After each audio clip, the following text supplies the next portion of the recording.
నమస్తే, welcome to Leo news. ప్రస్తుతం నాతో పాటు స్టూడియోలో ఉన్నారు అనలిస్ట్ కట్టా కార్తిక్ గారు. వారితో మాట్లాడదాం. కార్తిక్ గారు నమస్తే అండి. నమస్తే వాలి. కార్తిక్ గారు, దావోస్ నుంచి వచ్చి రాగానే వైసీపీ నాయకులు చంద్రబాబు నాయుడు గారిని, లోకేష్ గారిని అసలు దావోస్కి వెళ్ళి మీరు ఏం చేశారు, దావోస్కి వెళ్ళి ఒక్క రూపాయి తీసుకురాలేదు, అసలు వెళ్ళేందుకు దారి ఖర్చులు వృధా మీ వల్ల, ఏపీ బ్రాండ్ని మంట కలిపారు, పక్క రాష్ట్రాలు అందరూ కూడా వేల కోట్ల రూపాయల పెట్టుబడులు తీసుకొస్తుంటే ఒక్క రూపాయి తీసుకురాలేదు, పరువు మొత్తం పోయింది అని విమర్శిస్తూ ఉన్నారు. ఎట్లా చూస్తారు మీరు? ఎవరు విమర్శించింది? వైసీపీ నేతలు. అదే ఎవరు పేర్లు?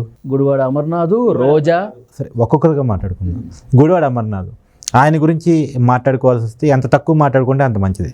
ఎందుకంటే మైనస్ డిగ్రీలో వచ్చేలా ఉంటుంది. నేను అందుకే దావోస్ వెళ్ళలేదని చెప్పిన మంత్రి ఆయన. పరిశ్రమల శాఖ, ఐటీ శాఖ మంత్రిగా ఉండి ఇక్కడ పెట్టుబడుల ఆకర్షణ కోసం కూడా ఏనాడు వెళ్ళని మంత్రి ఇలా పెట్టుబడుల గురించి, దావోస్ పర్యటన గురించి మాట్లాడటం హాస్యాస్పదం. ఇప్పుడు ఎవరు ఇంకా? అంబటి రాంబాబు ఏంటి, ఆయనకి పోలవరం ప్రాజెక్టే అర్థం కాలేదు, ఈ సబ్జెక్ట్ నాకు అర్థం కాలేదని ఓపెన్గా చెప్పుకున్న వ్యక్తి ఆయన పరిశ్రమల గురించి, దావోస్ పర్యటన గురించి ఆయనకి ఏం తెలుసు సబ్జెక్టు? ఆర్కే రోజా క్రీడల్లో అవినీతి పాల్పడ్డ వ్యక్తి ఆవిడకి జబర్దస్త్ షూటింగ్ల గురించి ఉన్న ఐడియా, పరిశ్రమల గురించి, కంపెనీల గురించి, వాటి గురించి ఏం ఐడియా ఉంటుంది? అంటే ఐడియా లేనటువంటి, సమాచారం తెలియనటువంటి కంపెనీలు ఎలా వస్తాయి, ఎలా పెట్టుబడులను ఆకర్షించాలి, అది పెట్టుబడులు అంటే ఏంటి, అవి ఎలా ఉంటాయి, వాటి ప్రాసెస్ ఏంటి, దానికి ఎలాంటి విధానం కావాలి, ఎలాంటి నాయకుడు కావాలి, ఇవేవి తెలియనటువంటి వాళ్ళంతా కలిసి ఇలా మాట్లాడుతుంటే వాటికి మనం సమాధానం చెప్పాల్సి రావడం నిజంగా బాధాకరం. స్వయంగా ఆ పార్టీ అధినేత జగన్మోహన్ రెడ్డి గారు అక్కడ దావోస్ వెళ్ళి, అంటే ఒకసారి వెళ్ళారు జగన్మోహన్ రెడ్డి గారు ముఖ్యమంత్రి హోదాలో, ఐటీ పరిశ్రమల శాఖ మంత్రి హోదాలో గుడివాడ అమర్నాథ్ గారు.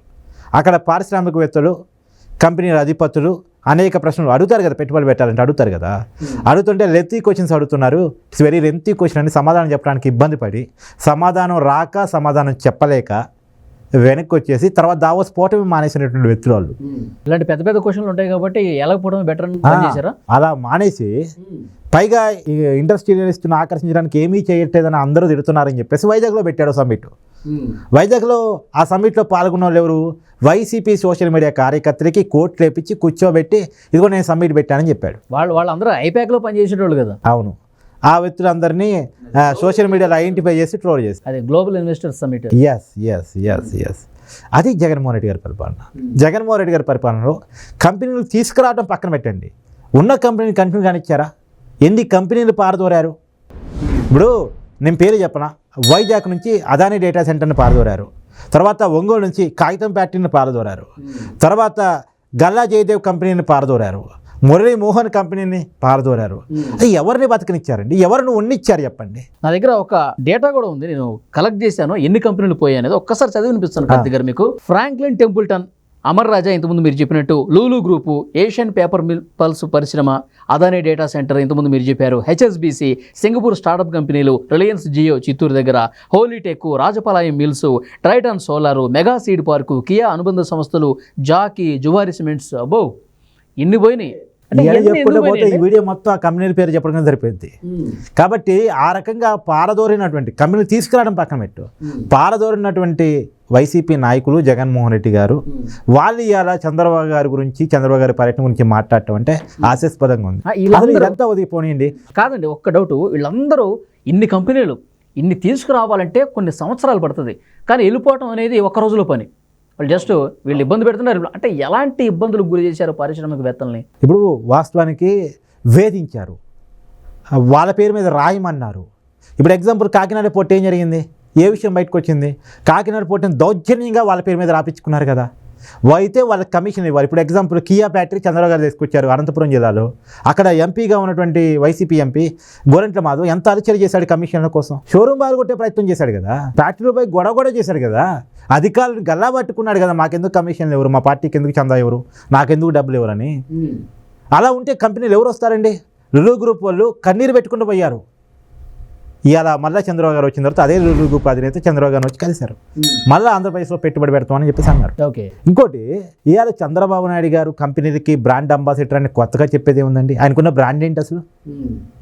ఆయనకున్న బ్రాండే అభివృద్ధి, ఆయనకున్న బ్రాండే కంపెనీలు పట్టుకొస్తాడు, ఉద్యోగాలు క్రియేట్ చేస్తాడు, ఇన్వెస్ట్మెంట్స్ పెద్ద ఎత్తున ఆకర్షిస్తాడని కదా. ఇవాళ ఆయన్ని వీరు అడగటం ఏంటి అసలు? ఇప్పుడు మీకు విషయం చెప్తా. ఒక 2020 గురించి 20 సంవత్సరాల క్రితమే ప్రకటించి విజన్ 2020 హైదరాబాద్ నగరాన్ని గ్లోబల్ సిటీలో పెడతానని ఛాలెంజ్ చేస్తే ఆ రోజు వీళ్ళ నాన్న రాజశేఖర రెడ్డి గారు నవ్వించారు జనాన్ని. కానీ చేసి చూపించారా లేదా? హైదరాబాద్ అనేది ఇవాళ ప్రపంచ పట్టణంలో 2020 నాటికి ఉందా లేదా? చంద్రబాబు గారు వేసిన పునాదే కదా. అందరూ ఒప్పుకుంటున్నారు కదా ఇవాళ. సరే, ఇప్పుడు కూడా దావోస్ వెళుతూ కూడా 2047 విజన్ చెప్పిపోయారు ఆయన. 2047 నాటికి ఆంధ్రప్రదేశ్ని ప్రపంచ పట్టణంలో చూపిస్తానని ఛాలెంజ్ చేసిపోయారు ఆయన. ఈ విజన్కి జగన్మోహన్ రెడ్డి ఒక ప్రెస్ మీట్లో ఏమన్నారు? ప్రెస్ మీట్ కదా వాళ్ళ పార్టీ మీటింగ్లో 2047 అంట విజన్ అంట. అప్పటికి ఎవడుంటాడు ఎవడు పోతాడు, ఏం విజన్ ఇది అని ఎగతాళి చేశాడు ఆయన. అంటే నేను నా బతుకని చూసుకునేవాడైతే 47 దాకా నేను బతుకుంటానా, 20 దాకా నేను బతుకుంటానా అని విజన్ చెప్తాడు. విజన్ దేనికోసం చెప్తాడు? రాబోయే తరాలకి కాబోయే మార్గాన్ని అన్వేషించేవాడు చెప్తాడు. ఇప్పుడు రాబోయే తరానికి ఇప్పుడే పునాదులు వేస్తూ ఒక మంచి స్టార్టప్ స్థాపిద్దాం, ఒక పరిశ్రమలు వచ్చేటువంటి దాన్ని స్థాపిద్దాం, అభివృద్ధికి పునాది వేద్దాం అనుకునేవాడు ఆలోచించి చెప్తాడు. అందుకని ఇలా 2020 నాటికి హైదరాబాద్ అనే ప్రపంచ పట్టణంలో ఉంది. 20 సంవత్సరాల క్రితమే చంద్రబాబు గారు వేసిన పునాదుల ఫలితంగా ఇవాళ వేసే పునాది 2047 నాటికి ఆనాటి యువతకి, ఆనాటికి ఎవరన్నా ఉన్నాయండి, ఎవరన్నా లేకపోనియండి, ఉండే వాళ్ళకి భయపడింది. ఉండే వాళ్ళ కోసం, భవిష్యత్తు తరాల కోసం పనిచేసేవాడు నాయకుడు అండి. తన కోసం, తన కుటుంబం కోసం, తన డబ్బు కోసం పనిచేసేవాడు నాయకుడు కాదు.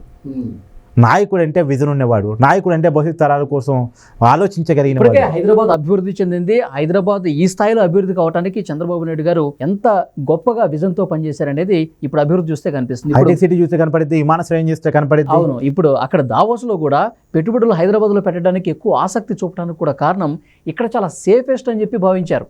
ఎందుకంటే ఇప్పుడు రేవంత్ రెడ్డి గారి ప్రభుత్వం గొప్పగా పనిచేస్తుంది. ఒకవేళ ప్రభుత్వం మారినా అభివృద్ధి చేసేవాళ్ళు ఉన్నారు ఇక్కడ. ఇప్పుడు ఎగ్జాంపుల్ వాళ్ళ మాటల్లోనే అనుకుందాం, పక్క రాష్ట్రాల పెట్టుబడి తెలంగాణ పెట్టుబడులు ఎక్కువ వచ్చాయని వాళ్ళ ఉద్దేశం ఏమో. ఇక రేవంత్ రెడ్డి గారి ముందు పైకి పెట్టి అడగండి, ఇలా హైదరాబాద్కి ఇన్ని వేల కోట్ల పెట్టుబడులు లేవటం వెనకాల ఎవరు కృషిందంటే టక్కుని చెప్తాడు, ఆలోచించుకునే చంద్రబాబు పేరు. ఈవెన్ దో కేటీఆర్ కూడా చెప్తాడు. వాళ్ళు చంద్రబాబు నాయుడు రాజకీయంగా వ్యతిరేకించనివ్వండి కానీ ఒప్పుకుంటారు. అది చంద్రబాబు నాయుడు అంటే. ఇవాళ చాలామంది పారిశ్రామికవేత్తలు ఒక డౌట్ వ్యక్తం చేస్తున్నారంట, బాబు గారు మిమ్మల్ని చూసి పెట్టుబడి పెడతాం, బాగానే ఉంది, మీరు మాకు నమ్మకం గ్యారెంటీ అలాంటి డౌట్ లేదు, కానీ రేపు పొద్దున ప్రజలు కనుక మళ్ళీ మేము నోడిస్తే మా పరిస్థితి ఏంటి? మా కంపెనీ రాపిచ్చేసుకుంటారు కదా, మా పెట్టుబడులు లాగేసుకుంటారు కదా. దీన్ని కన్విన్స్ చేసి పెట్టుబడులు లాగాల్సి వస్తుంది. ఇప్పుడు ఆంధ్రప్రదేశ్కి పెద్ద సమస్యగా మారింది ఇదే క్వశ్చన్ రైజ్ చేస్తున్నారు. ఇప్పుడు సరే అబ్బా, చంద్రబాబు నాయుడు గారి పెట్టుబడి గురించి లీస్ట్ చెప్పండి. ఇందాక పారదోళ జగన్మోహన్ రెడ్డి గారి కంపెనీ లీస్ట్ చెప్పావు కదా, బీపీసీఎల్ 1,00,000 కోట్ల పెట్టుబడితోటి సౌదీ చమురు కంపెనీతో కలిసి పెట్టుబడి పెడతా ఉంది. ఇది చాలు కదా. రులు గ్రూప్ మళ్ళీ వస్తుంది, హెచ్సిఎల్ కంపెనీ వచ్చేసింది, టీసీఎస్ ల్యాండ్ అయిపోయింది వైజాగ్లో. ఇవన్నీ కళ్ళ కనపట్లేదా? జగన్మోహన్ రెడ్డి గారు కంపెనీలు దాకొద్దు, ఒక కట్టిన బిల్డింగ్ చెప్పు. ఆయన కట్టుకున్న రుషికొండ ప్యాలెస్ వదిలేయి, జనం కోసం సమాజం కోసం కట్టిన ఒక బిల్డింగ్ చెప్పు. చంద్రబాబు గారు కట్టిన అసెంబ్లీలో కూర్చున్నాడు, చంద్రబాబు నాయుడు అసెంబ్లీని కూల్చుతా అన్నాడు. చంద్రబాబు నాయుడు కట్టినటువంటి సచివాలయంలో కూర్చున్నాడు, ఆ సచివాలయానికి విలువ లేకుండా చేస్తా అన్నాడు. ఆ ప్రదేశానికి అమరావతికి ఆ రాజధాని లేకుండా చేస్తా అన్నాడు. జగన్మోహన్ రెడ్డి చేసిందల్లా ఏంటంటే ఆంధ్రప్రదేశ్కి రాజధాని లేకుండా చేద్దాం అనుకున్నారు, కానీ ఇప్పుడు మళ్ళీ రాజధాని పునాదులు పడుతూ ఉన్నాయి. ఇవాళ జగన్మోహన్ రెడ్డి గారు, వైసీపీ నాయకులు అభివృద్ధి గురించి, కంపెనీల గురించి, పరిశ్రమలు, ఉద్యోగాల గురించి మాట్లాడితే దెయ్యాలు వేదాలు వల్లిస్తే చూసావా, అలా ఉంటుంది అంతే. చూద్దాం, ఈ వైసీపీ నాయకులు దీనికి కౌంటర్లు కూడా ఇటు కూటమి నుంచి వస్తూ ఉన్నాయి. సో అసలు వాస్తవాలు అతి త్వరలోనే బయటపడితే, ఎందుకంటే చాలా కంపెనీలు ఆంధ్రప్రదేశ్లో గ్రౌండ్ కాబోతున్నట్టుగా మనకు సమాచారం వస్తుంది. చాలా కంపెనీలు మౌఖికంగా వాళ్ళు ఓకే చెప్పుకున్నారు, ఇక ఎంఓఏలు చేసుకోవటమే తెరవైన సమాచారం వస్తుంది. అప్పుడు మళ్ళీ ఒకసారి మనం మాట్లాడదాం. కార్తీ గారు, thank you very much. Thank you. Please subscribe to Leo news for more videos.